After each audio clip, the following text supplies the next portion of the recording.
Hello मित्रों, कैसे हैं आप सभी। आज हम आपके साथ भूगोल विषय के नए प्रकरण के साथ जुड़ रहे हैं और वो प्रकरण है अपना विनिर्माण उद्योग। विनिर्माण उद्योग के अंतर्गत हम आपको इसका अर्थ, विनिर्माण का अर्थ क्या होता है, इसका महत्व किसी देश की अर्थव्यवस्था के लिए क्या है, विनिर्माण उद्योग का किसी देश की राष्ट्रीय आय में क्या योगदान है और उद्योगों की अवस्थिति मतलब उद्योगों की स्थापना किस आधार पर होती है और उद्योगों का वर्गीकरण, इन सारे बिंदुओं पर हम चर्चा करेंगे। आइए चलते हैं। सबसे पहले हम समझते हैं कि विनिर्माण का अर्थ क्या है। जो विनिर्माण शब्द है हिंदी के बी प्लस निर्माण, इन दो शब्दों से बनता है। बी का अर्थ है वस्तु, वस्तु निर्माण। हम अपने दैनिक जीवन में सुबह से शाम तक विभिन्न वस्तुओं का प्रयोग करते हैं। क्या कभी आपने सोचा कि वस्तुएं कैसे बनाई जाती हैं, किन चीज़ों से बनती हैं? कोई भी वस्तु बनने के लिए उसके लिए कच्चा माल चाहिए।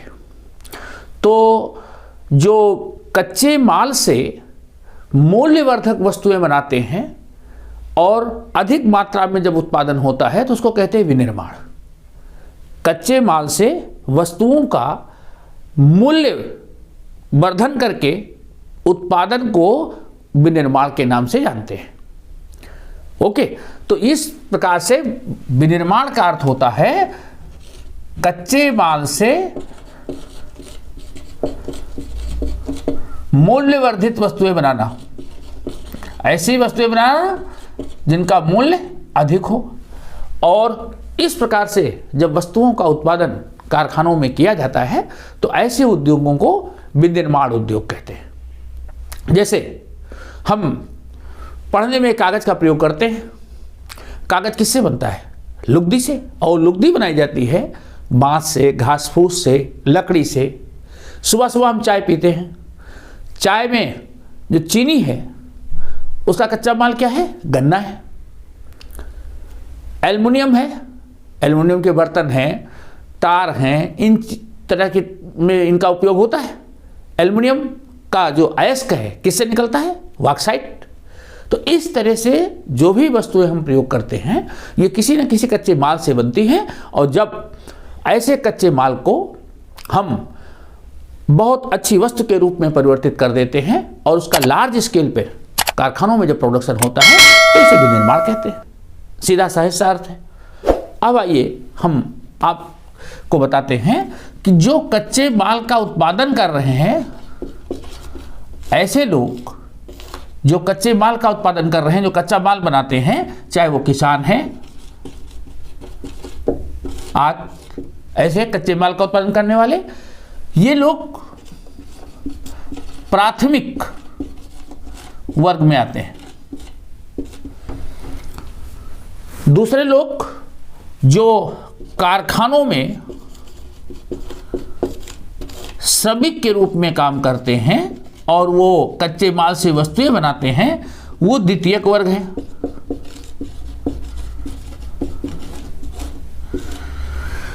और जो सेवा दे रहे हैं, जो सेवा प्रदाता हैं, वो तृतीयक क्षेत्र है।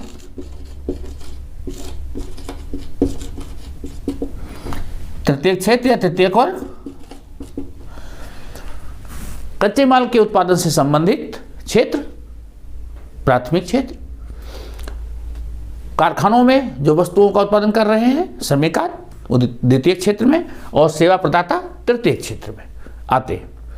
अब जो विनिर्माण है इसका किसी देश के लिए क्या महत्व है, इस प्रश्न पर हम चर्चा करते हैं कि विनिर्माण का महत्व क्या है।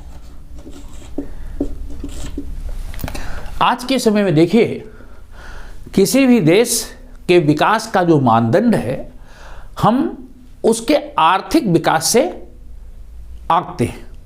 उस देश में इंडस्ट्रीज कितनी है, इंडस्ट्रियल डेवलपमेंट कितना है, क्योंकि आर्थिक विकास से और भी पहलू जुड़े हुए हैं। अगर देश में इंडस्ट्रियल डेवलपमेंट होगा तो देश की जो जीडीपी है लोगों की आय है, प्रति व्यक्ति आय बढ़ेगी, लोगों का जीवन स्तर बढ़ेगा, मेडिकल फैसिलिटीज बढ़ेगी, इकोनॉमी स्ट्रांग होगी, शिक्षा व्यवस्था अच्छी होगी, परिवहन का साधन विकसित होंगे, ये सब चीज़ें उससे इंटरकनेक्टेड है। तो किसी भी देश के आर्थिक विकास का आधार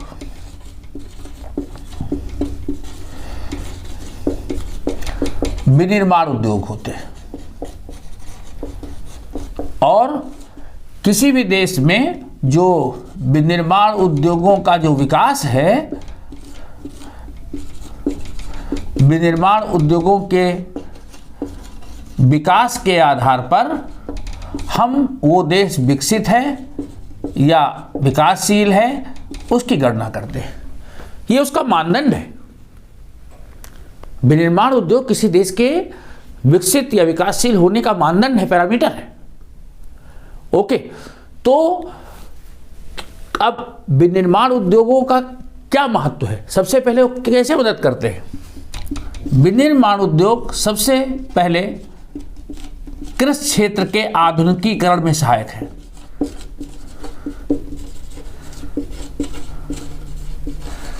कृषि क्षेत्र के आधुनिकीकरण में सहायक। आज आप देखिए कि खेती में तरह तरह के उन्नत कृषि यंत्रों का प्रयोग हो रहा है। ट्रैक्टर है, हार्वेस्टर है, सीड ड्रिल है, स्प्रिंकलर सिंचाई के लिए हम प्रयोग करते हैं, विभिन्न प्रकार के फर्टिलाइजर प्रयोग करते हैं, उन्नत कृषि बीज प्रयोग कर रहे हैं, पेस्टिसाइड का प्रयोग कर रहे हैं। ये सब कहाँ से आता है? उद्योगों से आता है। हमारी कृषि उन्नत हो गई है। कृषि एक ऐसा क्षेत्र है जो प्राथमिक और द्वितीयक क्षेत्र, तृतीयक क्षेत्र को, सबको बड़े पैमाने पर रोजगार देती है। तो कृषि के जो स्वरूप को बिल्कुल परिवर्तित करके अन्न उत्पादन, साथ साथ जीडीपी में भी कृषि का एक बड़ा योगदान है। तो लोगों को रोजगार देने में विनिर्माण उद्योग का महत्व है। पहले जब इतनी तकनीक विकसित नहीं थी, उद्योग विकसित नहीं थे, तो कृषि पारंपरिक तरीके से हो रही थी, हल बैलों से हो रही थी। रासायनिक खादों, बीजों, दवाओं, इनका प्रयोग नहीं हो रहा था। आज इन विभिन्न तकनीक से हम बहुत सी खाद्यान्नों, वस्तुओं, फलों, सब्जियों, इनका उत्पादन कर रहे हैं, उनका संरक्षण भी कर रहे हैं, बड़े पैमाने पर खेती कर रहे हैं, उसका निर्यात भी कर रहे हैं। तो कृषि क्षेत्र में जो आधुनिकता है, इसमें विनिर्माण उद्योगों का बहुत बड़ा रोल है, बड़ी भूमिका है। दूसरा, जो उद्योग हैं, उद्योगों का मुख्य आधार होता है कि जो बेरोजगारी है और गरीबी, इसको मिटाना। उद्योग बेरोजगारी और गरीबी को मिटाने में सहायक होते हैं, और इसीलिए सरकार की भी जो नीति है, औद्योगिक नीति, उसका लक्ष्य होता है कि उद्योग ऐसे क्षेत्रों में स्थापित किए जाएं जहां विकास ना हुआ हो, जिससे कि उस क्षेत्र का विकास हो। क्योंकि उद्योग आने से परिवहन का विकास होगा, उस क्षेत्र के लोगों को एम्प्लॉयमेंट मिलेगा, जो मूलभूत आवश्यकता की चीज़ें हैं, बिजली, पानी, इन चीज़ों का विकास होगा, उन दूर दराज के क्षेत्रों के संसाधनों का विकास होगा, लोगों को उसका मूल्य मिलेगा। तो जो विनिर्माण उद्योग हैं वो क्षेत्र के विकास में सहायक होते हैं, लोगों को एम्प्लॉयमेंट देते हैं और गरीबी को काफ़ी हद तक दूर करते हैं। तो दूसरा महत्व उद्योगों का बेरोजगारी को दूर करने और गरीबी को हटाने में है। तीसरा, वस्तु निर्माण।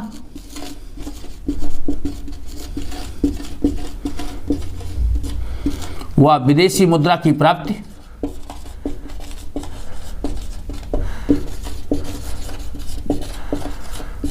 जो विनिर्माण उद्योग हैं तरह तरह की वस्तुएं बनाते हैं।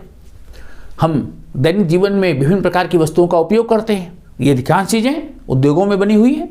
तो विनिर्माण उद्योग छोटी से लेकर के बड़ी तक विभिन्न प्रकार की जो वस्तुएं बनाते हैं वो अपने देश में और साथ साथ विदेशी व्यापार में भी काम आती हैं। और जब हम विदेशी व्यापार करते हैं, वस्तुओं का निर्यात करते हैं, तो उससे जो विदेशी मुद्रा अर्जित होती है वो हमारे देश की जो राष्ट्रीय आय है उसमें एक बड़ी भूमिका अदा करती है, राष्ट्रीय आय को बहुत मजबूत करती है, योगदान देती है।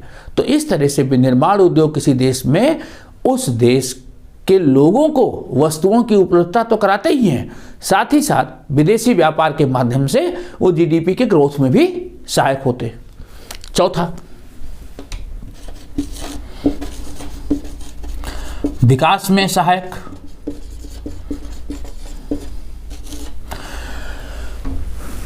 मैंने पहले बताया किसी देश में अगर औद्योगिक विकास है तो केवल कारखानों का ही विकास नहीं होगा, उसके साथ साथ बहुत सी चीज़ें जुड़ी होंगी।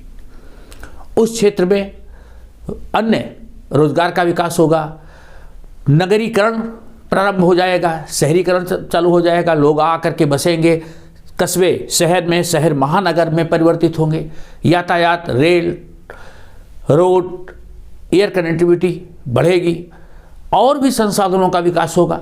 तो किसी भी देश में अगर विनिर्माण उद्योग विकसित हैं तो वो देश विकसित है। उस देश के विकास में कहीं ना कहीं विनिर्माण उद्योगों की बड़ी भूमिका होती है। अगर विकास डेवलपमेंट की हम बात करेंगे तो वो जो औद्योगिकरण है वो किसी भी देश को नगरीकरण की ओर ले जाता है।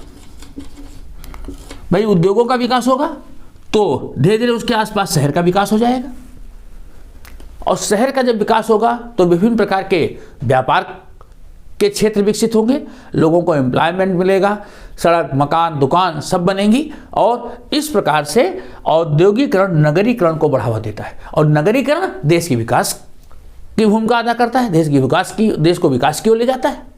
तो इस तरह से विनिर्माण उद्योग, ये चार जो तत्व हैं इसमें सहायक होते हैं।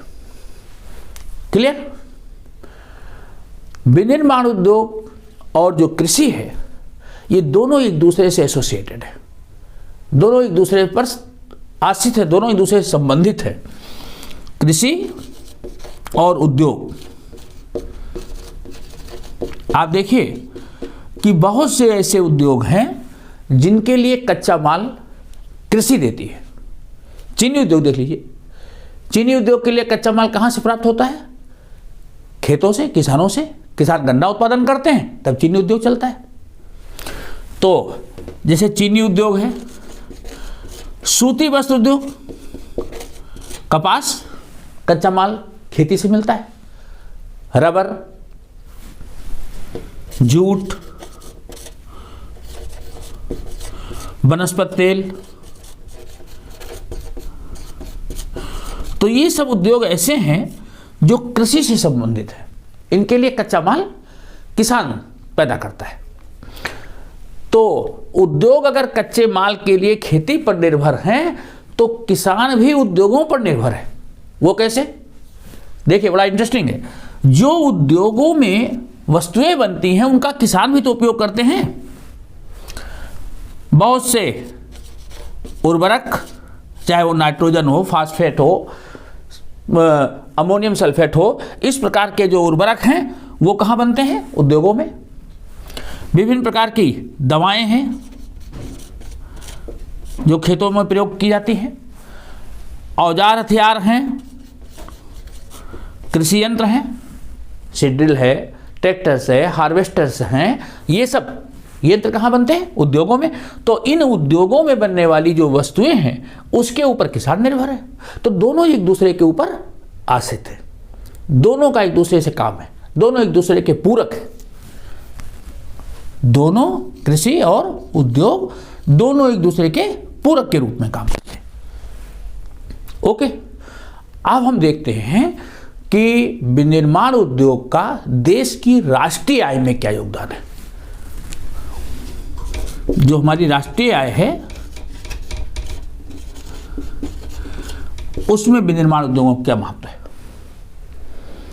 किसी भी देश की जो राष्ट्रीय आय है उस देश की विकास, उस देश की शक्ति, आर्थिक दृष्टि से मजबूती की सूचक होती है। जिस देश की राष्ट्रीय आय जितना विनिर्माण उद्योग से आती है इसका मतलब वो देश उतना विकसित है। तो भारत में जो राष्ट्रीय आय है 27% उसका उद्योगों से आता है। लेकिन ये 27% उद्योग केवल विनिर्माण उद्योगों से नहीं हमारी आय प्राप्त होती है। इसमें से विनिर्माण उद्योग से प्राप्त आय केवल 17% है। जो हमारी जीडीपी है, जीडीपी में 27% आय उद्योगों से मिलती है, लेकिन इस 27% में से केवल 17% विनिर्माण उद्योगों से मिलती है, 10% अलग से मिलती है। वो 10% कहाँ से मिलती है? खनन क्षेत्र,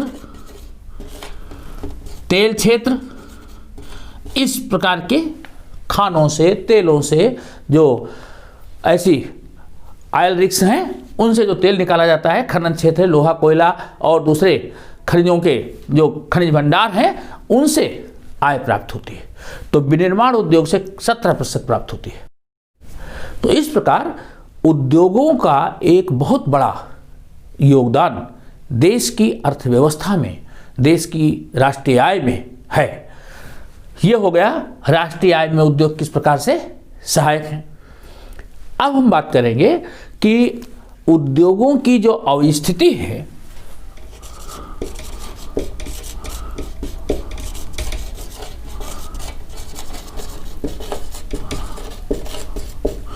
वो किस आधार पर होती है, मतलब उद्योगों की स्थापना किस आधार पर होती है। कभी आपने सोचा कि क्या कारण है भारत के कुछ ही देश नगरों में ज़्यादा उद्योग स्थापित हैं? उद्योगों का एक प्रकार से केंद्रीकरण है। कुछ क्षेत्र ऐसे हैं जहां उद्योग बहुत कम है। परिणाम यह होता है कि बहुत से लोग ऐसे क्षेत्रों से उन औद्योगिक क्षेत्रों में रोजगार की तलाश में जाते हैं और उन शहरों की आबादी बहुत तेजी से बढ़ती है। बम्बई, कलकत्ता, मद्रास, बेंगलुरु, दिल्ली, ऐसे नगर जहां बहुत से उद्योग हैं, वहां पर क्यों इतने उद्योग एक साथ हैं? कभी प्रश्न आया? उद्योग राजस्थान में बहुत सी जमीन पड़ी, जैसलमेर, बाड़मेर, वहां इतनी इंडस्ट्रियल डेवलपमेंट क्यों नहीं हो पाया? तो उद्योग किन कारणों पर निर्भर करते हैं, क्यों इनकी स्थापना किसी क्षेत्र विशेष में होती है? देखिए, उद्योग की स्थापना के लिए 4 चीजें चाहिए जो बहुत जरूरी है। श्रम, पूंजी, भूमि और उद्यमी। अगर हम सबसे पहले बात करें तो सबसे पहले भूमि, नंबर 1 भूमि होनी चाहिए जिस पर हम उद्योग की स्थापना करेंगे। फिर उसके बाद पूंजी होनी चाहिए, कोई ऐसा एंटरप्रेन्योर होना चाहिए जो उद्यमी हो, जो उद्योग लगाने के लिए तैयार हो, और सस्ता श्रम। ये 4 चीजें उद्योग की स्थापना के लिए बहुत ही जरूरी है। कुछ और भी चीजें हैं, भूमि हो, पूंजी हो, उद्यमी हो, श्रम हो, और फिर दूसरी अन्य चीजें जलवायु। जलवायु ऐसी हो जहां काम आसानी से हो सके, ऐसी जलवायु हो जिस जलवायु में काम करना आसान हो, न बहुत गर्म हो न बहुत ठंडी हो, सम जलवायु हो। कुछ उद्योगों के लिए नमी वाली जलवायु चाहिए, जैसे सूती वस्त्र उद्योग, वहां अगर बहुत गर्म जलवायु होगी तो काम नहीं हो सकता। तो उद्योगों के लिए अनुकूल जलवायु हो। इसके अतिरिक्त कच्चे माल की उपलब्धता। उद्योग ऐसे क्षेत्र में प्रायः स्थापित होते हैं जहां उनको आसानी से कच्चा माल मिल जाता है। अगर वो उद्योग कच्चे माल से दूर स्थापित कर दिए जाएं तो कच्चे माल को ढोने की जो यातायात लागत है वो बढ़ जाएगी और उत्पादन महंगा हो जाएगा। तो उद्योग की स्थापना में एक चीज विशेष ध्यान में रखी जाती है कि जो परिवहन लागत है वो बढ़ने न पाए, कच्चे माल की उपलब्धता पास में हो, जिससे कि ट्रांसपोर्टेशन पे कम से कम खर्च हो। श्रमिक ऐसे हों कि जो सस्ते हों। इसके अतिरिक्त जो सख्त के साधन हैं कोयला, बिजली उद्योग चलेंगे कैसे? सख्त के साधन हो, मतलब उनको ईंधन पर्याप्त मिल सके, चाहे वो बिजली के रूप में या कोयले के रूप में, सख्त के साधन हो। सरकारी नीतियां, आप देखते हैं कि कुछ राज्य विशेष में उद्योग ज़्यादा स्थापित है, तो सरकारी जो नीति है अगर उद्योग को बढ़ावा देने वाली है तो उस राज्य विशेष में जो उद्यमी है उद्योग लगाने में ज़्यादा इंटरेस्टेड रहते हैं और उस राज्य विशेष में उद्योगों का विकास ज़्यादा हो जाता है। तो सरकारी नीति भी इसके लिए जरूरी है। और क्या चीज़ चाहिए? यातायात के साधन, कनेक्टिविटी, रेल, सड़क, बंदरगाह, जिससे कि जल परिवहन, कुछ ऐसे उद्योग हैं जो भारी उद्योग हैं उनके लिए जल परिवहन जरूरी है, तो जल परिवहन की व्यवस्था होनी चाहिए। पत्तनगर पास में है तो उद्योगों के लिए अनुकूल होगा। तो रेल, सड़क, जल परिवहन ये उद्योगों के विकास के लिए आवश्यक है। ये सब चीज़ें अगर हैं तो उद्योगों का विकास उस क्षेत्र में आसानी से हो सकता है। और इसीलिए कुछ क्षेत्रों में आप देखते हैं कि उद्योगों का केंद्रीकरण हो गया, उद्योग वहाँ ज़्यादा विकसित हैं। शुरू में जो बड़े नगर थे, बम्बई, कलकत्ता, मद्रास, वहाँ देखिए आप, ये समुद्र के किनारे हैं तो उनको विदेशों से सामान मंगाने, विदेशों को सामान भेजने उसमें आसानी थी, जल परिवहन था। रेलवे का विकास हो गया। महाराष्ट्र में या समुद्र के किनारे सम जलवायु थी, जलवायु अनुकूल थी। आंतरिक क्षेत्र में जो श्रमिक थे वो भाग भाग करके शहरों में गए और आसानी से उनको श्रमिक उपलब्ध हो गए, सस्ते मूल्यों पर श्रमिक उपलब्ध हो गए। इन सब कारणों से उद्योगों का विकास प्रभावित होता है। आज भारत के दूसरे शहरों में भी विकेंद्रीकरण हो गया है। आज बेंगलोर है, लखनऊ, कानपुर, इंदौर, ऐसे जो क्षेत्र हैं यहाँ भी उद्योग विकसित हैं। तो कुछ राज्य आज ऐसी नीतियाँ चलाते हैं जिससे कि आपने एक चीज़ सुना होगा, सेज, स्पेशल इकोनॉमिक जोन्स। सरकारें ऐसे क्षेत्रों का गठन करती हैं और वहाँ कुछ खास उद्योगों के लिए विशेष सुविधाएं देती। बंगलोर आज साइबर सिटी के रूप में हो गया। देश की इलेक्ट्रॉनिक्स कम्युनिकेशन कंपनियां वहाँ पर सारी इकट्ठी हो गई हैं। क्यों? वहाँ पर सारी सुविधाएं हैं और सरकार को की तरफ से सहयोग भी मिल रहा है। ऐसे ही कुछ आप होजरी और उलन इंडस्ट्रीज पंजाब में बहुत ज़्यादा विकसित हो गई, सरकार ने उसको विशेष प्रोत्साहन दिया। कुछ राज्य कुछ उद्योग विशेष को विशेष रियायत देते हैं और ऐसे क्षेत्रों को समूहन बचत कहते हैं।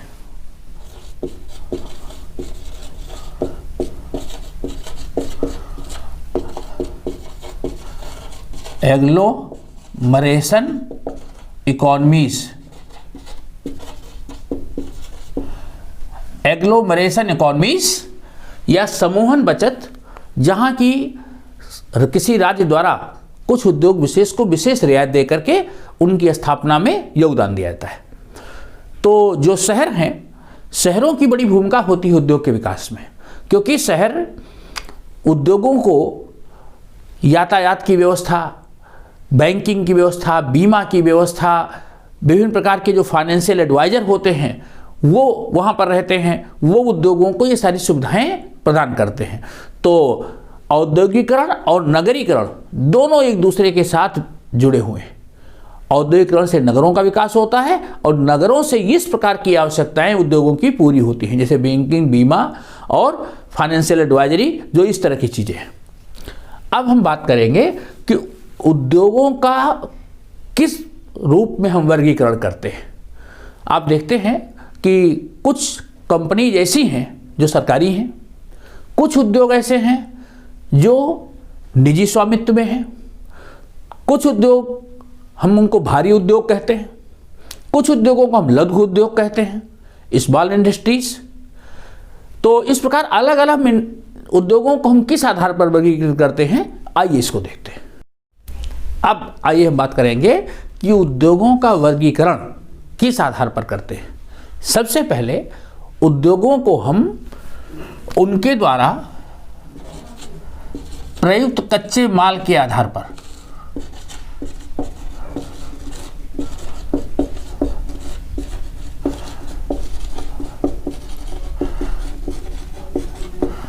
पहला विभाजन प्रयुक्त कच्चे माल के आधार पर। बहुत से उद्योग ऐसे कच्चे माल का प्रयोग करते हैं जिनका कि उत्पादन कृषि क्षेत्र में होता है, और बहुत से ऐसे उद्योग हैं जो ऐसे कच्चे माल का उपयोग करते हैं जो जमीन से खनन करके निकाला जाता है। तो कच्चे माल का स्वरूप अलग हो गया। तो प्रयुक्त कच्चे माल के आधार पर दो प्रकार के उद्योग हो गए, एक कृषि आधारित उद्योग और दूसरे वो जो खनन आधारित हैं।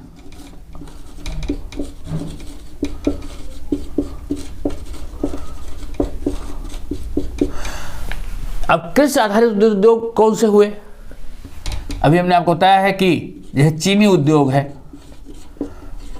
जूट उद्योग है, रबर उद्योग है, ऊनी वस्त्र उद्योग है, ठीक है, वनस्पति तेल है,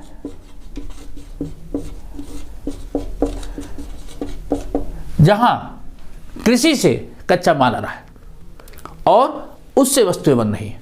तो कृषि आधारित उद्योग हुए। खनन आधारित उद्योग, लौह इस्पात उद्योग, एल्युमिनियम, तांबा उद्योग, ऐसे उद्योग जिनका कि कच्चा माल जमीन से निकाला जाता है।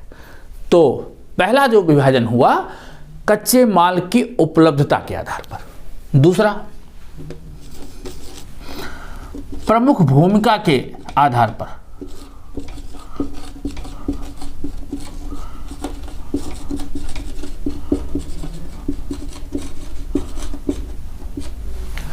प्रमुख भूमिका के आधार पर कुछ उद्योग ऐसे हैं जिनको कि हम आधारभूत उद्योग कहते हैं, जो बेसिक इंडस्ट्रीज हैं। आधारभूत उद्योग, आधारभूत उद्योग किनको कहा जाता है? ऐसे उद्योग जिनकी बनाई हुई वस्तुएं, जिनका उत्पाद दूसरे उद्योगों की स्थापना में सहायक होता है, दूसरे उद्योगों के विकास में सहायक होता है। जैसे लौह इस्पात है,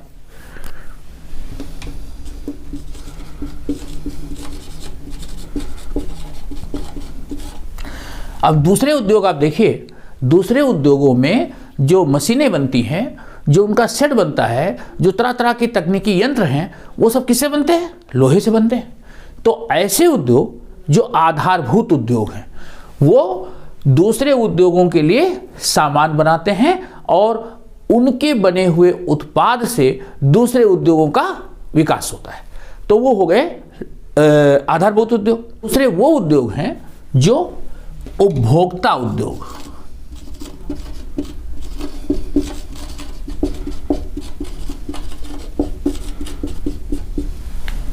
उपभोक्ता उद्योग, एक उपभोक्ता के रूप में हम प्रातः सबसे पहले उठ करके चाय पीते हैं, तो मंजन करते हैं, बाथ में जाते हैं, साबुन लगाते हैं, क्रीम लगाते हैं, तेल लगाते हैं। इस प्रकार के दैनिक जीवन की जो चीजें हैं, चाहे वो दंत मंजन, साबुन, तेल, ऐसी जो आवश्यकता की वस्तुएं हैं, वो सब उपभोक्ता उद्योग। तो भूमिका के आधार पर उद्योग दो प्रकार के, एक आधारभूत उद्योग, दूसरे उपभोक्ता उद्योग। तीसरा वर्गीकरण पूंजी निवेश के आधार पर।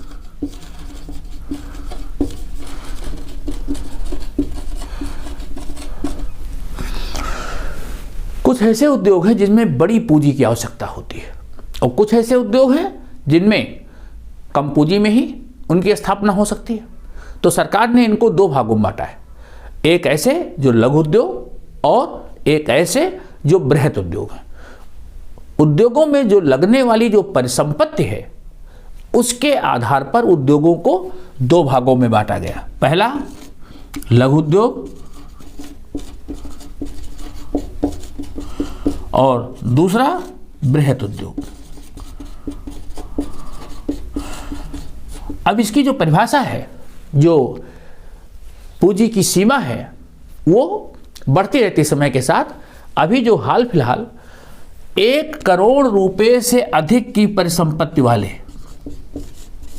1 करोड़ तक की जो परिसंपत्ति वाले हैं वो लघु उद्योग हैं, और इससे अधिक की परिसंपत्ति वाले उनको हम बृहत उद्योग की श्रेणी में रखते हैं। तो इस प्रकार लगने वाली परिसंपत्ति के आधार पर, पूंजी के आधार पर उद्योगों को दो भागों में बांटा गया है। चौथा उद्योगों का जो वर्गीकरण है स्वामित्व के आधार पर।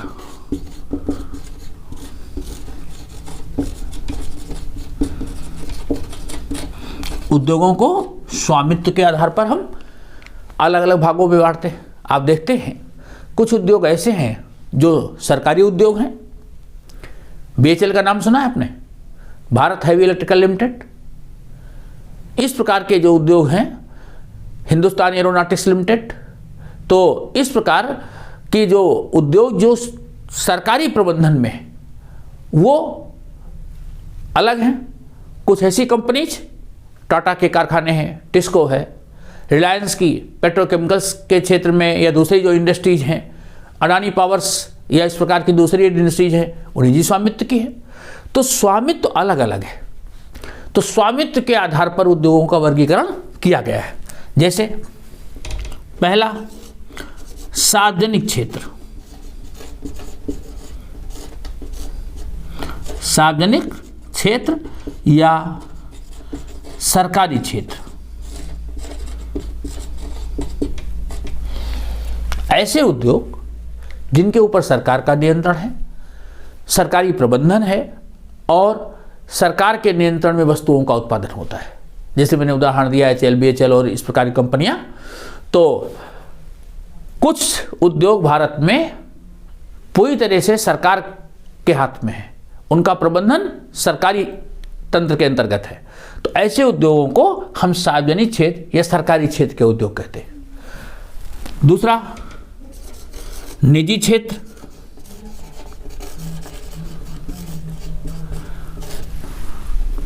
टेल्को है,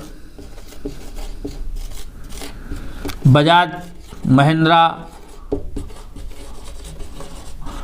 रिलायंस, अडानी, इस प्रकार की जो ऐसे कारपोरेट सेक्टर्स हैं, घराने हैं, व्यवसायिक घराने हैं, उनके द्वारा जो स्थापित उद्योग हैं उनको हम निजी क्षेत्र, जिस पर किसी एक व्यक्ति विशेष का अधिकार हो, उसको एक व्यक्ति का स्वामित्व हो, उसको निजी क्षेत्र के उद्योग कहते हैं। तो ये दो विभाजन। तीसरा स्वामित्व के आधार पर कुछ उद्योग ऐसे हैं जिनको हम संयुक्त उद्योग कहते हैं, जिसमें राज्य सरकारें प्लस निजी स्वामित्व दोनों की पूंजी लगी हुई है। कुछ ऐसे उद्योग हैं जिसमें कुछ राज्य सरकार भी उसकी हिस्सेदारी होती है, प्लस जो निजी उद्योगपति हैं उनकी भी पूंजी होती है। ऐसे उद्योगों को हम संयुक्त उद्योग कहते हैं, ज्वाइंट एंटरप्रेन्योर। तो ऐसे संयुक्त उद्योग होते हैं। चौथे वो उद्योग हैं जिनको हम सहकारी उद्योग कहते हैं।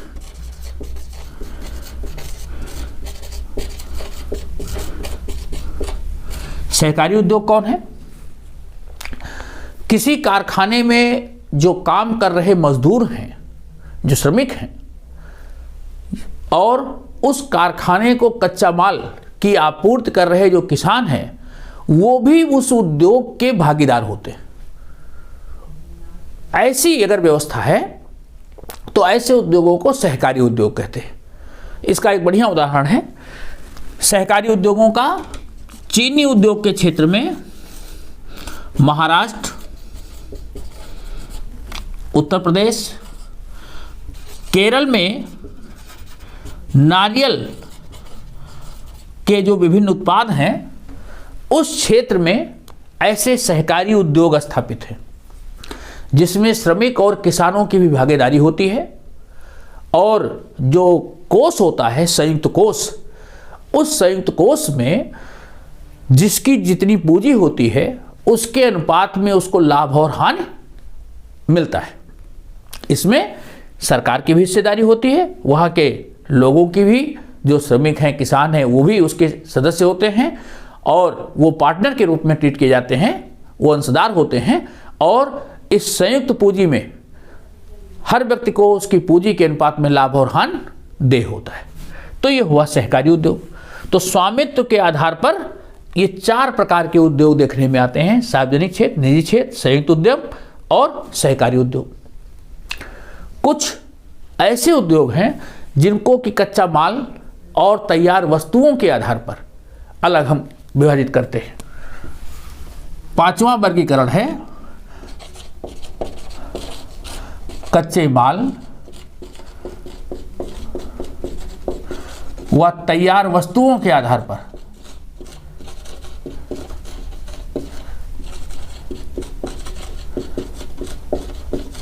कई बार आप सुनते हैं भारी उद्योग